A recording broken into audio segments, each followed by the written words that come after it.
Hello everybody, Blair Harrison aka Harrison Productions here. I hope you are keeping well and I wanted to do something different. I got a comment from a friend that I know called Livy.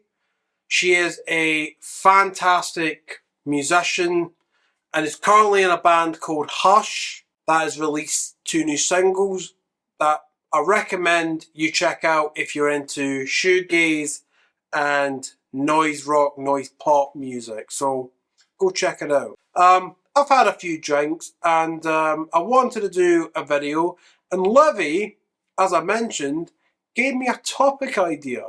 It was my last video, which was about the 3 most important guitars, or whatever title it was. You can find it here. And she made an interesting comment that I found where she said, it'd be cool to see me talk about the same topic but with effect pedals.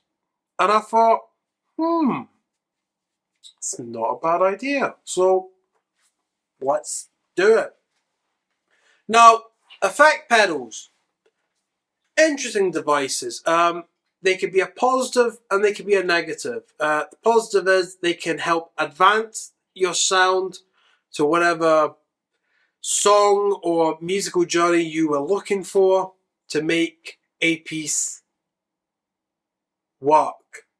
But sometimes with pedals they can be a distraction and maybe make you think less about what you're actually playing and what you sound like. I've got 2 pedal boards and the main one I use is this big one that I use for my band Fading Lights. There's about, oh god, I don't even know, maybe about 10. Now the reason I've got 10 is because with Fading Lights we're kind of a multi-genre band where certain songs may be simple, just, you know, a drive only, or sometimes it could be delay and tremolo or chorus or whatever. And I had to have a really good thing about this because, you know, what pedals, if there was only 3, what could I keep? I had to really, really think about this. And I think I've come up with a good conclusion. So for my first pedal, we're going to go distortion. Now, overdrives is good when you like to have a nice, you know, nice clean overdrive and a bit of a boost. But sometimes you could be playing a gig where you need something a bit, you know, heavier, a bit more harsher, and that just kicks you in the face. And overdrive pedals, for whatever reason, just does it for me. And, you know, if I need just a simple overdrive, you know, I could just change the drive and just get it as close to an overdriven pedal. And there was quite a lot. Again, I had a bunch of pedals. I had a bunch of Rat clones until I realised my favourite pedal was the Rat. And I got a proper Rat pedal. And it was good for a bit, but same problem with the Ibis Tube Screamer. I felt the volume was a bit lacking. I felt like, it always felt like there was a brick wall, like they put a limiter on it. And I wanted a bit more. And then JHS, those wonderful people, released this pedal, the JHS 3 Series Distortion. To me, it was like a Rat, but it isn't a Rat, it's its own thing. And I felt the volume just kicked through, it reacted to my pedals smoothly, and, you know, nothing against the Rat, it's still a good pedal, but I always felt there was always a relationship problem when you're putting against another overdrive pedal to boost it up, or with a modulation or delay. It just didn't feel like it wanted to get on. And the JHS 3 Series for me just does it. You know, it cuts through lovely, and it gets the sound that I particularly need at the gig.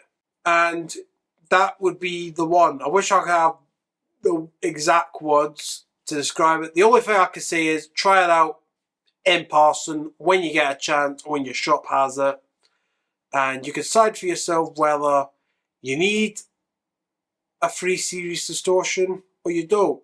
Oh, and another thing, the price as well, because, you know, the idea of the 3 Series by JHS is to be affordable under the $100, £100, €100 label. Because obviously a lot of drive pedals, I've even noticed I've gotten about nearly 200 quid, which is just, no. Come on. You're taking the piss now. Come on. So, you know, I think a £99 Euro pedal is acceptable and will give you the sound that you need to search for your tone.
Okay, so the second pedal.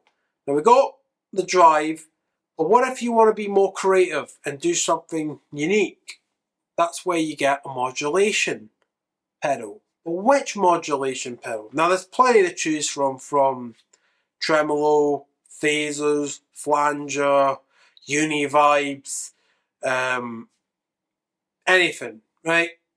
But for me, the one modulation pedal I personally feel I can get anything I want from it is a chorus. And particularly this chorus. The Boss Was a Craft Chorus Ensemble 2. Now I'm kind of cheating because technically this pedal is kind of two. It's a chorus and a vibrato pedal with that little switch. You get 3 settings. The first one I think is a Chorus Ensemble 1, the original from 1976. The second one I think is based on the 80s Bucket Brigade chorus. And then the last one is a vibrato channel. And my setting on that for the vibrato is more kind of like a rotary Leslie speaker sound. And why chorus? Well, it's just lush, you know? It's lush. And a lot of guitar players have used chorus, and the one guitar player who got me into chorus was Andy Summers of The Police. I mean, well, it's kind of debate. Did he use chorus or was it a flanger?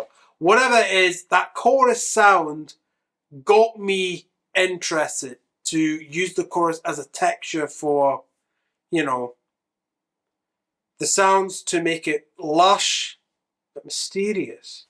And of course the vibrato channel is good for that kind of Leslie vibe. You know, if you want to get that Abbey Road sound, hold on, Here Comes the Sun, or a lot of that late Beatles kind of spacey mysteriousness of the music. And that's what I think it just gets there for me. And I have tried a lot of choruses, you know. Like I said, I had a Moore flanger. Now, a flanger's not it sort of is, but it is. A flanger is its own thing, right? But depending on the site, you can get sort of a mix of a chorus, but with that flange sound. And for me, the only pedal that really did it for me was the Rozacraft. I remember when this was announced, I just thought, oh, that looks nice. And of course, every guitarist had the CE2. Johnny Marr. Did Will Sergeant of Echo and the Bunnymen have one? I feel like he did.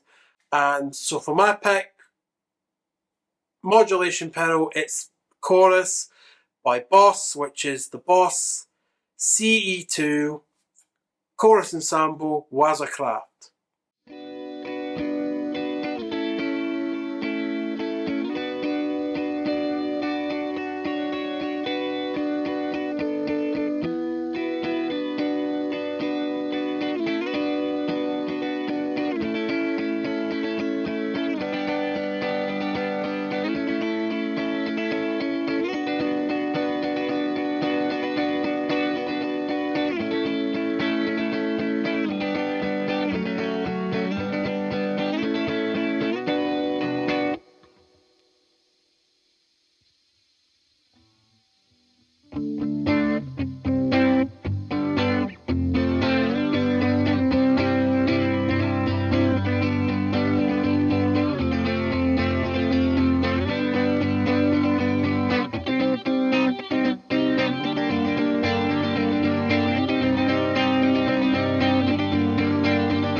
And we on to the last pedal.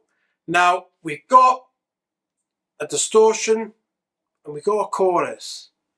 Now, how do we make it interesting? Well, there's only one way. You've got to go the David Gilmour way. Delay. But which delay? Now, there are many delays. There are digital, there is analog, there is a lot of delays you can go for. But for me, what I always like is analog, but particularly tape. And my choice is the Strymon El Capistan delay pedal. Now, the first time I ever saw this was, I'm trying to remember, I saw this in a video. Now, originally I had the Timeline by Strymon, and it was a wonderful pedal. It was great to have a lot of features, but I found that pedal a bit limiting, and I felt, there was only really two settings I mainly used it for. One was a reverse, which I didn't really use half the time. It was only occasionally to make it interesting. But one particular delay setting I was using was tape delay. And I don't know why that one, because I had obviously a Boss DD3 digital delay where it was fine, but I wasn't getting the exact control and tone I wanted.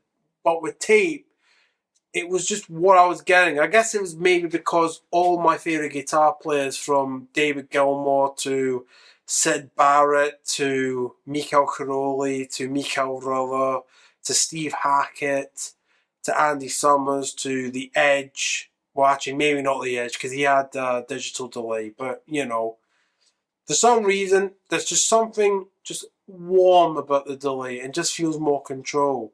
With the timeline, my main problem was there was just too many settings, and I felt like I was taking forever to get the sound I wanted. And, you know, that's alright if you're using just 2 settings, but what if you're, you know, needing to do it quick or want to do more than just 2? You're going to be there for like 3 hours, and that's not a good sign at a gig where the band's waiting on you to find your exact sound. With the El Capistan, just a flick of the switch and you're getting the sound. You know, you can go from slapback delay of Sam Phillips and Scotty Moore to the long drawn out delay of Space Journey of David Gilmour and Michael Caroli. And it's just a lot of settings that, you know, it just gives you a lot of options and you don't feel limited compared to some delays where it's always just one setting and that's it.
For my 3 pedals only, I would have the JHS 3 Series Distortion. Number 2, the Boss Chorus Ensemble 2 Wazacraft.